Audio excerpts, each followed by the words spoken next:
मैं अपनी कौम को कहना चाहता हूं, तैयारी करें आप। इन्होंने हर किस्म का प्रेशर डालना है अदलिया पे, जो इन्होंने माजी में किया, और इन्होंने हर किस्म की कोशिश करनी है कि पाकिस्तान का आइन जो वाज़ेह तरीके से कहता है कि 90 दिन के आगे इलेक्शन नहीं जा सकती, 90 दिन के बाद ये दो केयरटेकर गवर्नमेंट्स, इनके ऊपर वायलेशन होगी आइन की, इनके ऊपर ये बिल्कुल इनका जो 900 के एक दिन के बाद, 90 के एक दिन के बाद, 90 दिनों के बाद, एक दिन के बाद ये हुकूमतें गैर आईनी हो जाएंगी। इनके कोई ऑर्डर्स नहीं सुनने चाहिए किसी भी ब्यूरोक्रेट्स को, किसी पुलिस वाले को, क्योंकि कानून इनको, आइन इनको इजाजत नहीं देता। तो जो इस मुल्क की, मैं कौम को सिर्फ आज सबसे पहले तो ये बताना चाहता हूं कि अपनी अदलिया के साथ हमने खड़े होना है।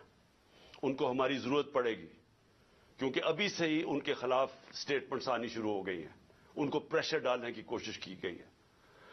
जबकि आइन वाज़े है, उसके बावजूद ये कहना ये कोशिश कर रहे हैं। और ये जो दो माफिया फैमिलीज इस मुल्क के ऊपर मुसल्लत हुई हैं, ये सारा वक्त इनका ये नहीं कहती, इनको शर्म भी नहीं आती ये कहते हुए, ये असल में ये कहते हैं कि हम कानून से ऊपर हैं। नवाज शरीफ कहते हैं मेरे से बड़ा जुल्म हुआ है, मुझे निकाला गया।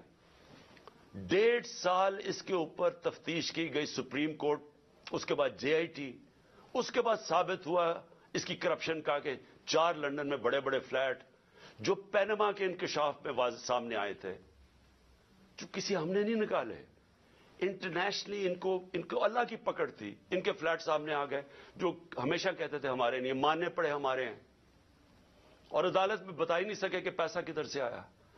तो उसके बाद जब अदालत ने इनके खिलाफ फैसला किया, तो ये नहीं कि अभी तक साबित नहीं कर सके कि किधर से मनी ट्रेल गई इस मुल्क से पैसा ये फ्लैट खरीदने को, एक डॉक्यूमेंट नहीं दे सके साबित करने के लिए।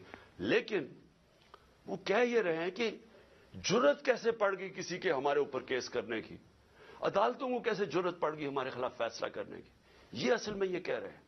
और अभी भी ये कोशिशें करेंगे, क्योंकि इलेक्शन से ये डरे हुए हैं, अवाम से डरते हैं। पहले कहते जी वोट को इज्जत दो, बड़ी कैंपेन की वोट को इज्जत को, हम जब पावर में थे इलेक्शंस करवाओ, 3.5 साल में सुनता रहा जी इलेक्शंस करवाओ, और अब इलेक्शन से भाग रहे हैं, क्योंकि ये तब इलेक्शंस करवाएंगे, सबसे पहले इमरान खान को डिस्क्वालीफाई करो, इमरान खान को जेल में डालो, ये नवाज शरीफ की शराइत है। इसको वो लेवल प्लेइंग फील्ड कहता है। खुद पकड़ा गया है, अरबों रुपए के वहां प्रॉपर्टीज में बैठा हुआ है, साबित नहीं कर सकता, अदालतों से, जेल से बाहर भागा हुआ है, झूठ के ऊपर। ये शहबाज शरीफ ने जाली एफिडेविट दिया हुआ है लाहौर हाई कोर्ट को, कोई शर्म नहीं है इसकी। लेकिन इमरान खान को जेल में डालो, डिस्क्वालीफाई करो, तहरीक इंसाफ के लोगों को पकड़ धकड़ करो। शर्मनाक रोल है इस मुल्क की इलेक्शन कमीशन का। मैंने कभी इस तरह की बेशरम इलेक्शन कमीशन नहीं देखी। हर फैसला करती है ये नवाज शरीफ से हुक्म लेके, हर फैसला करती है हैंडलर जो पीछे कहते हैं। दो जो केयरटेकर गवर्नमेंट्स बनाई हैं इन्होंने, हमने इतने नाम भी वैसे दिए जो कि गैर जानिबदार थे, इन्होंने जान के उन लोगों को ऊपर बैठाया है जो ये लाहौर का चीफ मिनिस्टर बनाया है, उसको बिल्कुल जो सबसे बड़ा दुश्मन था तहरीक इंसाफ को, उसको ऊपर बैठा दिया। जैसे ऑफिसर्स पॉइंट कर रहे हैं, जो ये जो पुलिस वालों को रखा गया जिन्होंने हमारे पर तशद्दुद किया, उन सबको ऊपर बैठा दिया। तो हमारे ऊपर केसेस करो, पार्टी को तोड़ो।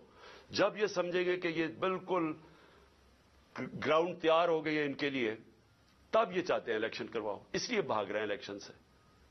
और मैं वैसे इनको कह दूं कि जितनी भी देर आप कर लें, रिजल्ट वही निकलना है, जितनी धांधली कर लें रिजल्ट वही निकलना है। लेकिन मुल्क तबाह हो रहा है।